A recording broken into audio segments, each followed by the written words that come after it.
이 모든 것들이 예수 그리스도를 바라볼 수 없도록 만드는 장애물이었는데 이런 것들을 제거하는 것이 계신 줄 믿습니다.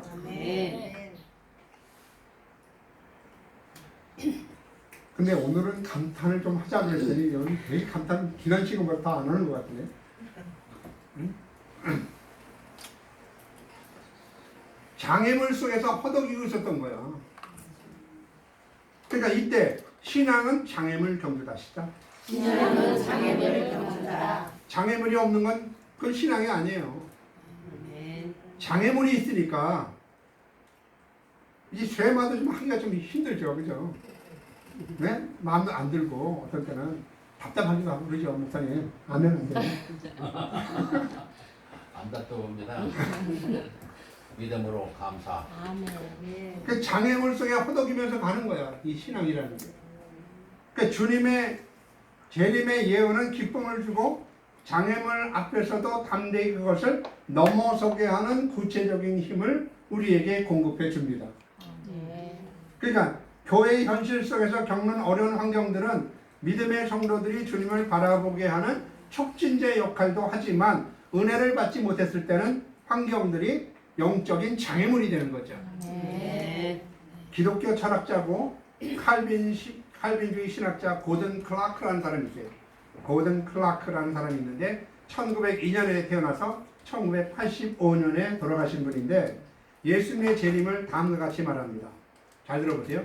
주님께서 시작하신 영적인 임재를, 재림이란 주님께서 시작하신 영적인 임재를, 그러니까 영적 임재라는 거야. 주님께서 시작하셨다, 영적 임재를. 그 여러분, 주님이 여러분의 영적으로 임재하셨어요, 안 하셨어요?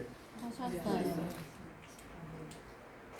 아니 내가 예수 안에, 예수님이 내 안에 하는 얘기를 많이 하잖아요. 네. 그럼 여러분 영적인 예수님이 임재하신 거죠. 네. 거듭나면 예수님이 임재하신 거예요. 아멘. 응? 아멘. 그게 이제 예언적 강림이라는 거죠. 자, 근데 보세요. 영적 임재가 완성되기만 하면 좀 과격적인 표현인지는 모르지만 영적인 임재를 완성하기만 하면 지상에서 자신의 영광을 완전하게 하시기 위하여 가시적으로 오실 필요는 없다 라고까지 얘기했어요. 뭐 전체가 좀 다 찬성하는 건 아니지만 그러니까 영적 임재가 얼마나 중요하다는 것을 알 수가 있죠. 현재적 임재, 현재적 임재가 미래적 임재, 가시적인 임재를 결정하는 거죠. 다 같이 아멘? 아멘. 다 같이 아멘? 아멘. 다시 현재적 임재의 경험이 미래적 임재를 맞이하게 한다. 현재적 임재 경험이 미래적 임재를 맞아. 너무 길죠? 현재적 임재의 경험이 미래적 강림을 맞이하게 한다. 레이먼드 브라운이라는 사람이 있어요. 이 신학자인데 이 사람은 1928년도 태어나서 1998년도에 돌아가신 분이에요. 그리스도의 재림은 초대교회가 믿었던 것처럼 갑작스럽게 가시적인 재림이 이루어지는 것이 아니라 느리고 확실한 영적 방법을 통해서 그리스도의 사상이 온 우주적인 동의를 획득하고 그의 영이, 그리스도의 영이 이 세상을 다스리게 될 것이다. 그것이 재림이다. 뭐 전적으로 다 찬성하는 건 아니지만 가시적인 재림만 바라보고 있는 어떤 한편에 기울어진 우리의 재림론을 바로 잡아줍니다. 다시 한번 읽어볼게요. 정말 멋진 얘기예요. 그리스도의 재림은 초대교회가 믿었던 것처럼 갑작스러운 가시적으로 이렇게 사람으로 갑자기 나타나고 이루어지는 것이 아니라 느리고 확실한 영적 방법을 통해서 그리스도의 사상이 온 우주적인 동의를 획득하고 그리스도의 영이 온 세상을 다스리게 될 것이다. 그것이 재림이다. 그러니까 이건 바로 영적 재림, 곧 현재적 재림을 얘기합니다. 심령 안에 임하신 예수 그리스도의 임재를 말합니다. 강림을 말하는 거죠. 자, 에피파네이아라는 이 단어는 현현입니다. 현현. 예언을 따라 예수 그리스도가 우리 가슴에 다가오시는 겁니다. 영적으로. 계시적 성취가 이루어지는 거죠. 그러니까 예수님이 숨겨진 하늘의 미스터리를 가지고 우리 가운데 나타나는 겁니다. 입술의 기운으로. 다 같이 하면. 자, 여기까지가 뭐냐면 여기까지가 뭐냐 하면 네, 여기까지가 뭐냐면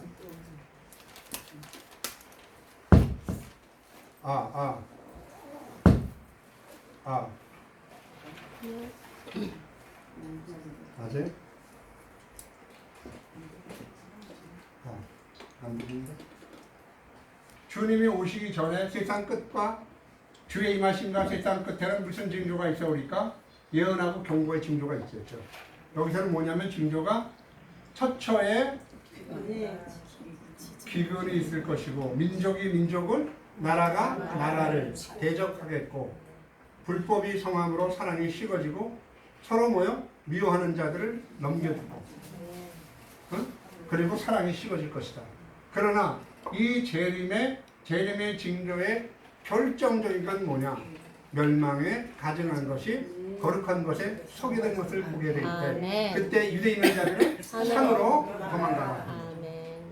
이해되시죠? 그러니까 분명히 여호와께서는 자기의 비밀을 그 종 손자들에게 보여주지 아니하시고는 결코 행하심이 없다라고 했으니 보여주고 행하시는 하나님이신 것을 믿으시기를 바랍니다. 무턱대고 그냥 온전히 갑작스러워 이루어지는 것이 아니라 하나님이 다 징조와 모든 것들을 신호를 사인을 보내주신단 말이에요.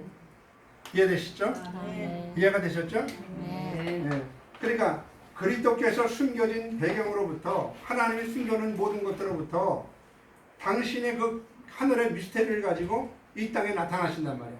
이때는 우리 속에 있는 마지막 징조가 뭐냐면 하나님을 배도하고 대적할 때 그리고 하나님 자리에 내가 앉을 때 그때가 바로 마지막 결정적인 시기라는 것을 여러분들 아셔야 돼요. 자, 데살로니가 후서 말씀을 봅시다.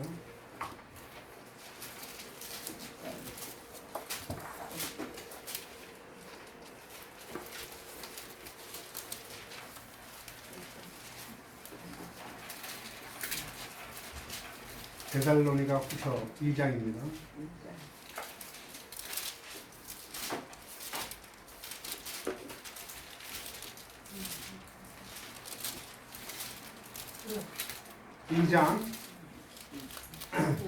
데살로니가 후서 2장 8절 같이 한번 읽습니다. 시작. 그때 불법한 자가 나타나니 주 예수께서 그 입의 기운으로 그를 죽이시고 강림하여 나타나심으로 해하시리라. 아멘. 그는 입술의 기운으로 나타나셨죠. 그리고 그를 죽이시고 강림하여 나타나셨다. 강림하셨다. 그게 바로 에피파네이아입니다. 아시겠어요? 그러니까 이게 뭐냐면 바로 경고적 예언입니다. 경고적 강림. 이 경고를 받은 사람이 또 한 사람이 있어요. 누구냐면 노아입니다. 노아. 경고라는 용어는 뭐냐면 노아는 아직 보지 못하는 일에 경고를 받아 경외함으로 방주를 예비하고 그 집을 구원하여 믿음을 따르는 의의 상속자가 된 것인 줄 믿습니다. 오케이, 이해되셨죠? 자, 그러면 방주를 지으려 할 때 힘들고 어려웠고 또 오랜 시간이 지나 보니까 그 예언이 진짜 맞는지 안 맞는지 의심도 가고 그렇죠? 홍수는 내린다 그랬는데 배는 짓는 시간이 오래되가 걸리다 보니까 힘들다 보니까 이거 정말 내가 맞는 거야? 라는 의심을 갈 때가 있잖아요. 네. 그때는 힘차게 아멘 하셔야 돼요. 네. 그러니까 의심 갈 때가 있잖아요. 그죠? 그러니까 이게 정말 신술자와 말이 이거 맞는 거야? 이 목사님 말이 진짜 맞는 거야? 틀리는 거야? 이거 꼭 속는 거 아니야? 이런 생각이 들 때가 있단 말이죠. 근데 사람은 안 늘고 도와주지는 않고 그렇지 않아요? 근데 경고를 받는다고 이렇게 경고를. 이 경고라는 것이 크레마티조라는 단어인데요. 이거는요.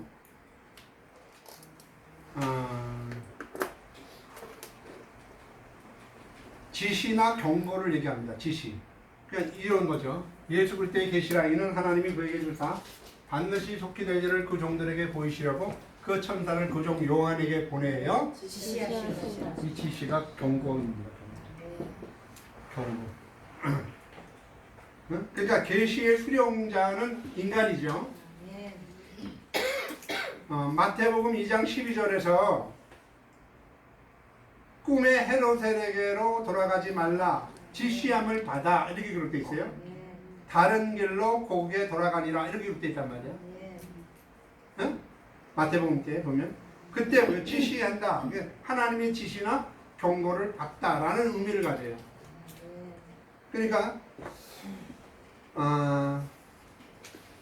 그 누가복음에 보면은 시므온이 내가 그리스도를 보기 전에는 결코 죽지 아니하리라는 성령의 지시를 받았더니 그랬어요. 그 성령의 계시입니다. 경고입니다.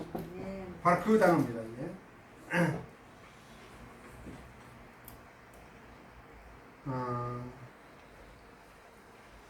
그 다음에 이건 조금 더 다시 설명하고요. 기근에 대해서 조금 더 설명할게요. 징조에 대해서. 그 다음에 이제 파루시아라는 단어입니다. 파루시아. 이거는 강림의 결과입니다. 강림의 결과. 강림의 결과를 얘기할 때 씁니다. 그러니까 임재의 진짜 가시적인 강림에 선행하여 이루어지는 것들이 예언적 강림과 경고적 강림이잖아요. 그죠? 징조잖아요. 그죠? 선행. 가시적인 강림에 선행하여 이루어지는 것이 예언적인 강림과 경고적인 강림이죠. 오케이, 이해가 되셨죠? 네. 자, 그러면 이거는 뭐냐면 강림의 결과입니다. 그 어떤 그 강림의 결과가 집행적 강림으로 이루어집니다. 그래서 임재의 선행하심에 오심 혹은 임재의 결과에 지칭한다 라고 얘기합니다. 정리하면 잘 보세요. 정리하면 이 세 단어들이 가지고 있는 함축적인 의미는 각각 나름대로 자기 나름대로 목적을 갖고 있다.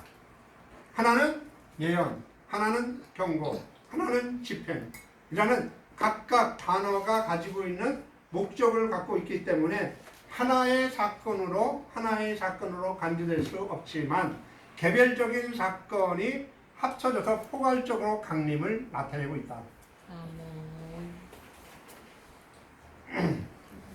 예언하고 경고하고 가시로 이제 교회 재림이 이루어진다. 이런 포괄적인 뜻으로 연결되어진다는 거죠.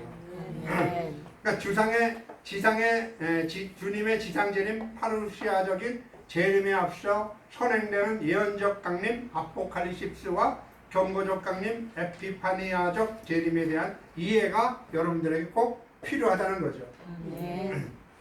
자, 그러면 아멘주 예수여 오시옵소서라고 할 때 한편에서는 감격과 감탄 그리고 환희와 기쁨 구원의 축복이 이루어진 다른 한편은 애곡하리라고 그랬으니까 통곡과 슬픔이 있는 지옥의 저주가 이 땅에서 결정되는 거죠.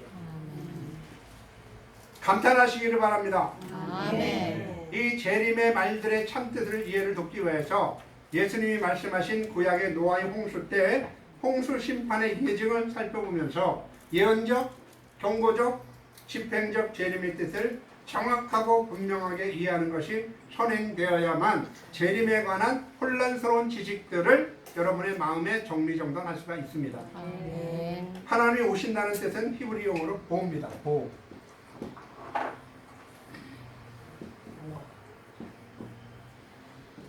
봅니다. 이때는 어느 때냐면 메시아 되시는 왕께서 나귀 새끼를 타고 오신다 할 때 이 보를 씁니다. 또 실로가 오시기까지 호리 유다를 떠나지 아니하며 그발세자 떠나지 아니하시기를 실로가 오실 때까지 미치리기도 했죠. 그 실로가 오신다 할 때 바로 봅니다. 오신다는 이 재림, 강림의 약속입니다. 그러면 그런데 이걸 한번 그러면 이건 배우고 익히다는 뜻이고요. 익힌다. 고는 그리스도 안에 있음.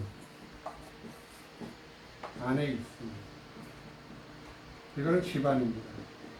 그러니까 임지야 그리스도 내 집안에 그리스도가 있다. 응?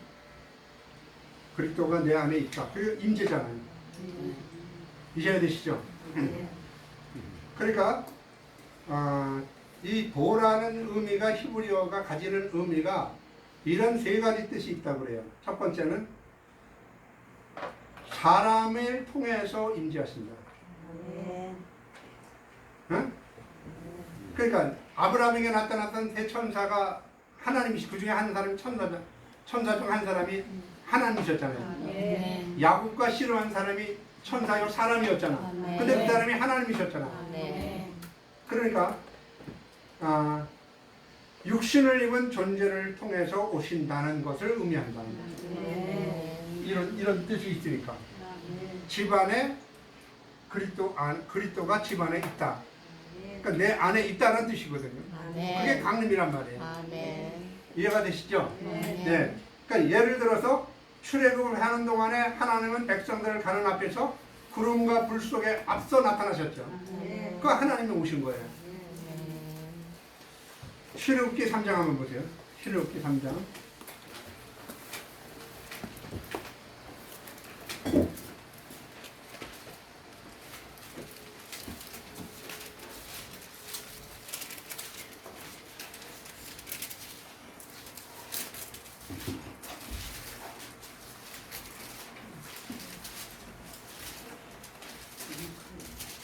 출애굽기 3장 6절 한번 보세요. 3장 6절부터 제가 읽습니다. 또 이르시되 나는 내 조상의 하나님이니 아브라함의 하나님, 이삭의 하나님, 야곱의 하나님이라. 모세가 하나님 배우기를 두려워 얼굴을 가리매 여호와께서 이르시되 내가 애굽에 있는 내 백성의 고통을 분명히 어떻게 했어요? 보고. 자, 한번 단어를 봅시다. 단어. 보고. 그 다음에요? 그 뒤에 한번 읽어볼까요? 보고. 그들의 감독자로 말미암아 부르짖음을 듣고. 그 다음에 또 그 의심을 알고 또 내가 그러니까 누가 내려가는 거예요? 내가 누구예요? 내가 내려가서 하나님이죠. 내가 내려가서 그들을 애굽의 손에서 건져내고 그 다음에요 그들을 그느 땅에서 인도하여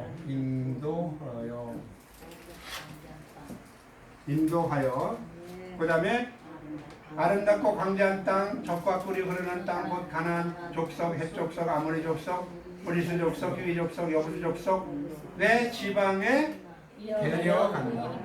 데려간. 자, 하나님이 어떻게 하셨죠? 보고, 듣고, 알고, 내려가서 건져내고, 인도하여 데려간다. 어디로? 가나안 땅. 당신이 있는 땅으로. 이게 뭐냐? 가시적인 장님이란 말이에요. 맨 끝이. 그 이전에 앞서 선행하는 것들이 얼마나 많아요. 그렇죠? 내가 가서 보고, 그리고 듣고, 그리고 알고, 내려가서 누가 내려갔어요?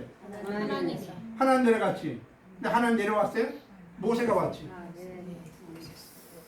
모세가 온 거 아니에요. 그러니까 모세가 왔단 말이죠. 모세가 왔다니까. 모세가 왔다니까. 그러니까 강림이라는 건 그냥 모세를 통해서 오신 거예요. 그러니까 이거는 뭐냐면 하나님은 천사나 다른 육신을 입은 존재를 통해서 오신다. 히브리서 13장 한번 보세요.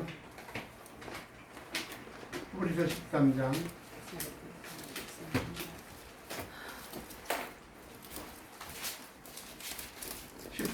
1절 한번 보세요. 13장 1절 같이 읽습니다. 시작. 형제 사랑하기를 계속하고 손님 대접하기를 잊지 말라. 이로서가 뭐죠? 형제를 대접하고 손님을 형제 사랑하고 손님을 대접하는 거. 이것으로서 형제를 사랑하고 손님을 대접함으로써 부지 중에 천사를 대접하는 일도 있었습니다. 다 같이 아멘. 그러니까 형제나 손님 가운데 누가 있다? 천사가 있다. 이 천사가 시편 8장 한번 보세요. 간혹가다 이 천사는 하나님으로 나타나십니다. 시편 8장 3절.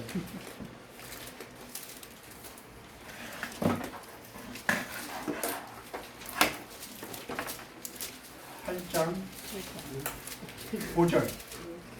8장 5절. 시편 8장 5절. 찾았죠? 우리 같이 읽어볼까? 시작. 그를 하나님보다 조금 못하게 하시고 하나님 옆에 일자 써놨죠? 하나님 옆에 일자 써놨죠? 밑에 보세요. 천사 또는 천사 이렇게 되어 있죠? 자, 그러니까 하나님은 때로는 천사 또는 사람의 모습으로 나타난다. 구지 중에 형제와 나그네 손님을 잘 사랑하고 대접하면 구지 중에 하나님을 맞이할 수도 있다. 다시 그래서 첫째로 이 보라는 단어는 내 집안에 그리스도가 임재했다는 것, 곧 강림했다는 뜻으로서 사람을 사용해서 강림하십니다. 저는 제일 먼저 하나님을 영접하게 하셨던 분이 계세요. 그게 바로 우리 오건사님이에요. 제 어머니였다고요. 그래서 안 들으신 분 계시기 때문에 저는 잠깐 말씀드리는데 저희 아버님이 이렇게 출장 나가시잖아요. 출장 나가신다. 출장 나가시면 어머니는 밥을 이렇게 다 이렇게 찌개까지 이렇게 해서 끓여 먹을 수 있도록 해놓고 밥상 부어놓고 편지를 써놔요. 내가 교회 갔다 올 테니까 몇 시쯤에 도착하는데 미리 오시면 대워 잡수세요. 이렇게 써놔. 그리고 이제 영락교회 가서 이제 그 신앙 공부, 성경 공부를 하셔. 저는 중학교 때니까 거기 있으면은 나는 일찌감치 이제 오거든요. 오전 여기니까.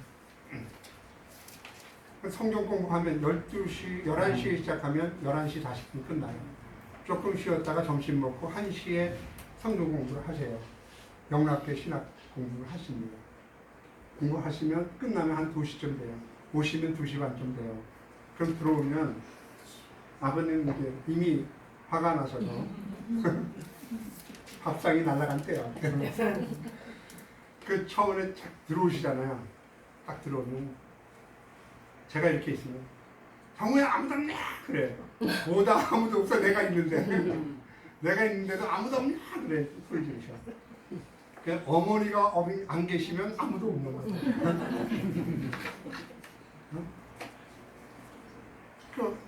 그걸 보면서 이런 예쁜 내가 정신 나가지. 밥상이 날라가. 그러면 제가 그때 누구 편을 들었을까요? 아버지 편을 들었어요. 엄마 해도 너무하다. 신앙을 이렇게 이기적으로 할까? 아버님이 3개월 동안 4개월 동안 밖에 나가서 출장 가다 저 들어오시는데 오실 때 되면 미리 오셔서 웃어 보세요. 이래야 되고 이거는 뭐 떼어자 주세요. 이렇게 써놨더니 밥상이 안 날아갈 리가 있나. 그래서 제가 이제 나 다음부터 교회 안 갑니다 하고서 이제 문 딱 잠그고 엄마 들어오지 못하잖아. 엄마 들어오지 마세요. 너무 이기적이야. 그럼 저녁 때 되면 그 창문 옆에서 울음소리가 들려요. 보면은 베란다에서 기도하십니다. 나를 위해서 기도하십니다. 예수님이 저렇게 문을 안 열어주는 문 밖에서 두드리고 계시는구나 이런 생각이 들어요. 저는 여러모로 어머니한테 배운 게 많아요. 저는 예수 그리스도의 강림을 누구한테 배웠냐? 예수님이 계신 거예요. 어머니한테 배웠어요. 지금도 보고 싶어요. 그러니까 지금 이렇게 어머니 기도를 하면 어머니 기도에 예수님이 오버랩이 되면서 지나온 나의 모든 악한 행실들과 이런 것들이 회개가 돼요. 사람을 통해서 강림하십니다. 네. 그 얘기는 말씀을 통해서 강림하신다는 거예요. 네. 두 번째, 이 사람을 통해서 강림하신다는 뜻이고, 두 번째는 이 보라는 단어는 예배 때 강림하십니다. 예배 때. 출애굽기 20장 한번 보세요. 출애굽기 20장.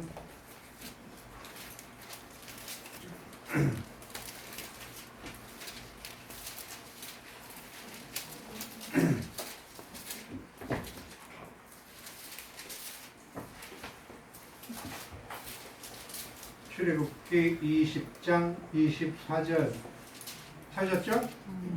같이 읽습니다. 시작. 내게 토단을 쌓고 그 위에 내 양과 소로 내 번제와 화목제를 드리라. 내가 내 이름을 기념하는 모든 곳에 내가 임하여 복을 주리라. 이 제단을 쌓는 건 예배를 드린다는 뜻이거든요. 오늘도 저와 여러분은 예배를 드리는 것인 줄 믿습니다. 주님의 이름을 기념해서 이렇게 예배를 드리잖아요. 이 예배를 드리는 곳에서 하나님이 강림하신다는 뜻이에요. 사람을 통해서 강림하신다, 예배를 통해서 강림하신다. 다 같이 하면 하나님께서 신실한 자들이 그에게 합당한 예배를 드리는 곳이면 어디든지 어느 때든지 anytime, any place 하나님은 그곳에 강림하십니다. 시원치 않게 보고 여러분들이 마음이 뭐 까짓까 한 몇 시간에 주님 오실까 그냥 성경적인 지식이나 넣고 가자 뭐라 그러니까 오는 거고 이런 생각하시면 주님이 틀림없이 강림하시겠습니까? 안 하시겠습니까? 틀림없이 안 하십니다. 그러니까 블레세인들이 뭐라 그랬죠? 블레세인들이 언약궤가 딱 들어오면 아 하나님의 신이 오셨다. 하나님 신이 들어왔다. 이렇게 얘기했잖아요. 하나님께서 들어오시는 것은 사람 입장에서는 하나님이 오시는 것인 줄 믿습니다. 그래서 여러분 보세요. 문들아 한번 여러분 아멘 해보세요. 문들아 머리를 들지어다 한번 아멘 해보세요. 여호와께서 들어가시리로다. 영광의 왕이 누시며 전쟁에 있는 것이 하나님이시로다. 다 같이 하면 여러분 눈을 드시기 바랍니다. 머리를 드시기를 바랍니다. 문을 열어서 주님이 나팔 가운데 올라가시는 것을 볼 수 있는 자 되시기를 바랍니다. 그러면 하나님이 오시면 어떻게 될까요?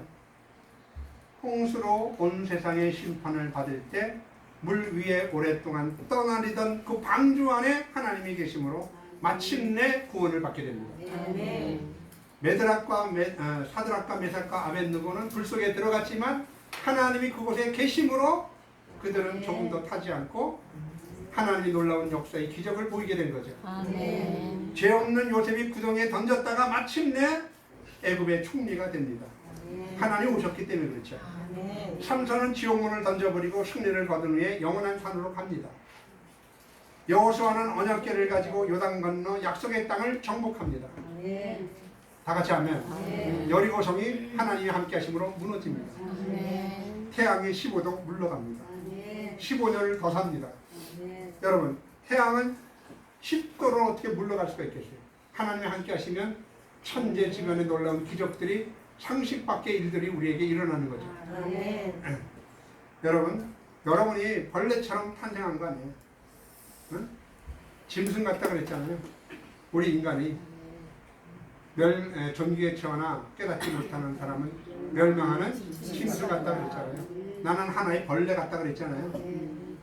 근데 이런 사람들이 어떻게 다시 일어설 수 있을까? 벌레나 짐승이 어떻게 사람이 될 수 있을까? 하나님이 함께 하셨기 때문이죠. 여러분, 천국의 여러분들이 이제 시작이 됐어요. 그러니까 이제 앞으로 계속 이렇게 경고와 예언의 말씀을 듣다 보면 여러분은 하늘의 별들 가운데 걸어다닐 때가 올 겁니다. 별들 가운데서 하늘을 이렇게 걸어다닐 때가 올 거예요. 그러니까 여러분의 영혼을 지금 이 칠흑같이 어두운 밤하늘에 한번 던져보라. 환하게 빛나는 영혼입니까?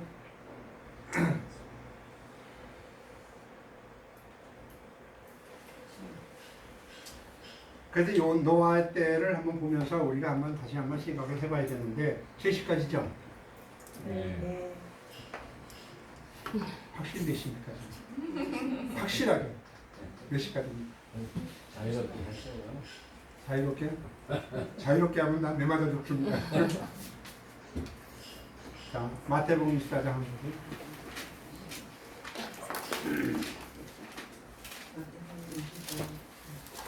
아니 이거 여러분 그 TV에 나가기 전에 미리 하는 거니까 나중에 하고 난 다음에 한번 찾아보세요. 그 TV에 들어가면 순간 볼 수가 있으니까.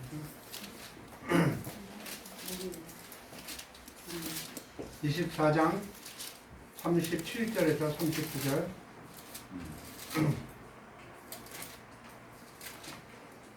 하셨죠?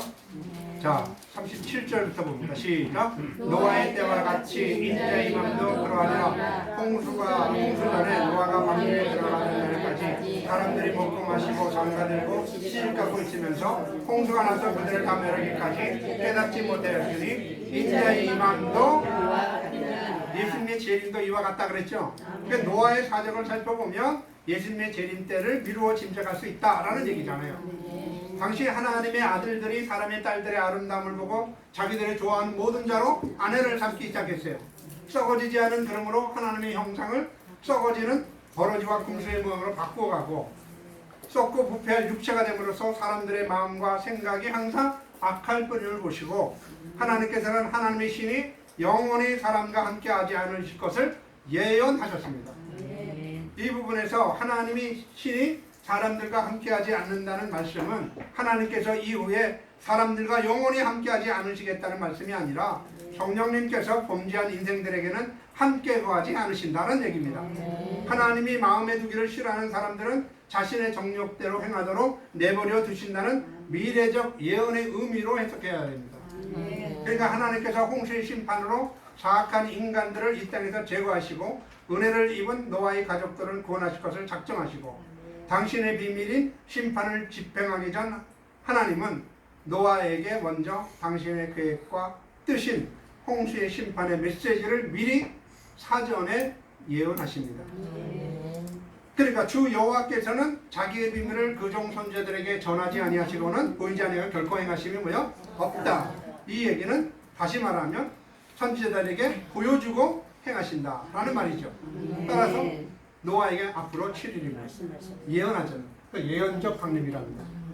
말씀으로 찾아오신 주님이라는 거죠.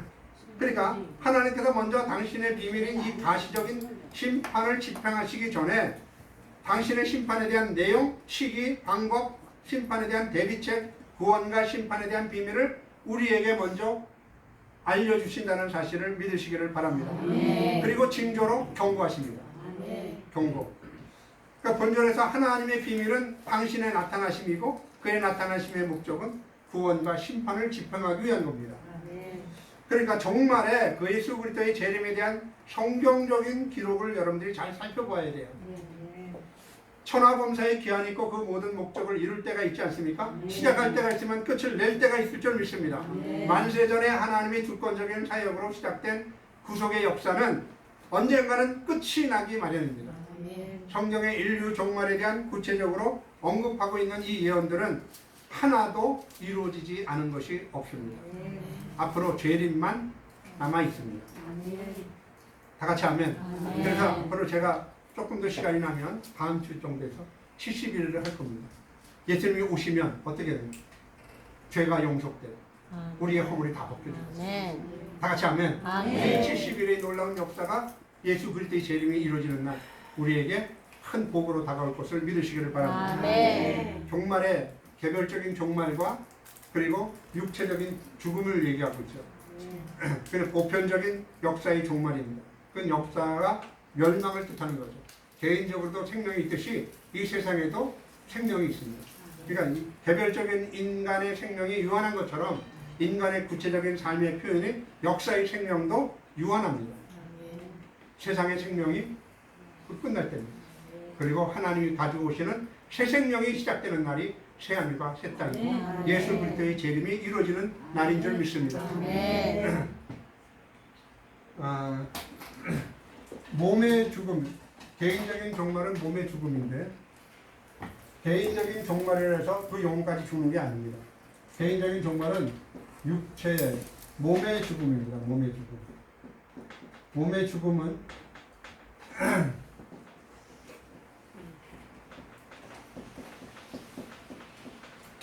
비존재냐 존재하느냐의 문제가 아닙니다. 이런 문제가 아니라 존재하는데 어떤 형태로 어떤 모습으로 존재하느냐가 문제입니다. 그러니까 하나님은 당신이 만드신 모든 것들을 하나도 없애지 않으십니다. 당신 속에서 당신이 창조하셨는데 몸이 사라졌다고 해서 존재가 사라지는 건 아닙니다. 그러니까 몸이 있는 존재에서 존재하느냐, 몸이 없는 상태에서 영혼으로 존재하느냐, 이런 모습이지 존재하느냐 존재하지 않느냐가 문제가 아닙니다. 다 같이 하면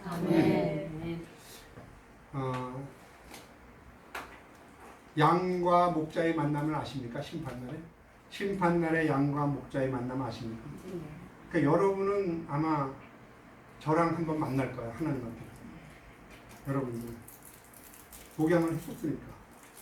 그러니까 여러분은 신 목사가 어떤 사람인가를 하나님께 보고할 거고, 나는 여러분이 어떤 사람인가를 보고할 거라고. 주님 앞에서.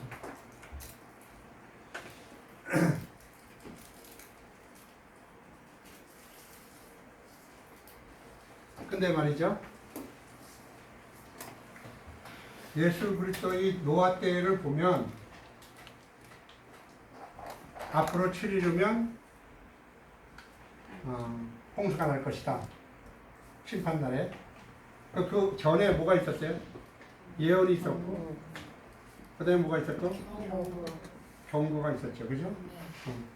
그래서 뭘 했습니까? 방주를 예비했습니다. 그럼 하나님이 예언하시고 경고하시고 이걸 집행하시기 전에 이런 앞에 선행적인 과정을 두시는 이유가 뭡니까? 방주를 예비하라는 말씀입니다.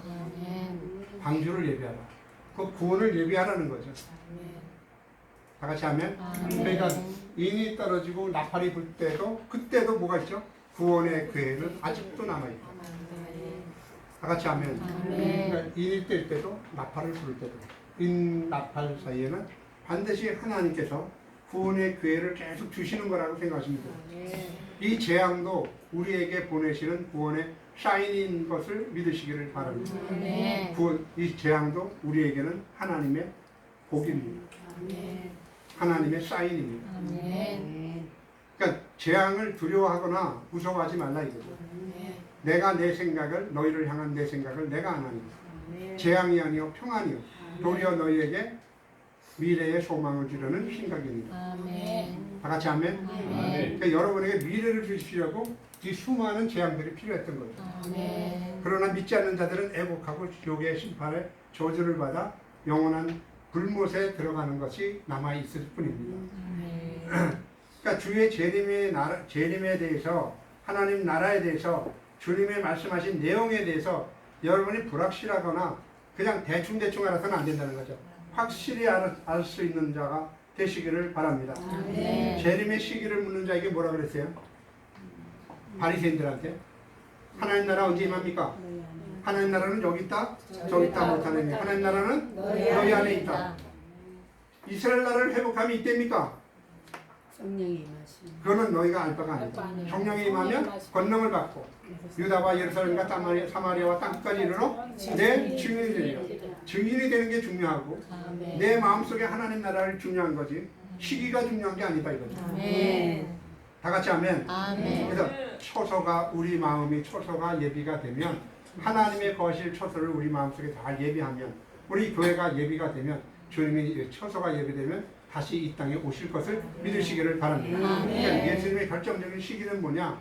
멸망의 아들이 멸망을 받고 우리 마음속에 가증한 것들이 멸망을 받고 주님이 거하실 아름다운 초소가 되기 위해 함께 지어져가 그 모습들을 보이게 되면 다시 초소를 보고 예비가 됐으니 주님이 다시 오시게 될 것을 믿으시기를 바랍니다. 이 예수 그리스도의 재림에 숨긴 미스테리들입니다. 마지막에 예수님의 재림의 역사를 어떻게 보냐면 요한복음 16장 한번 볼게요. 사도 요한은 예수의 재림을 어떻게 보고 있나? 어떻게 얘기하고 있나? 마태복음은 노아 때와 같다. 그 다음에 누가복음도 롯과 노아 때와 같다. 이랬는데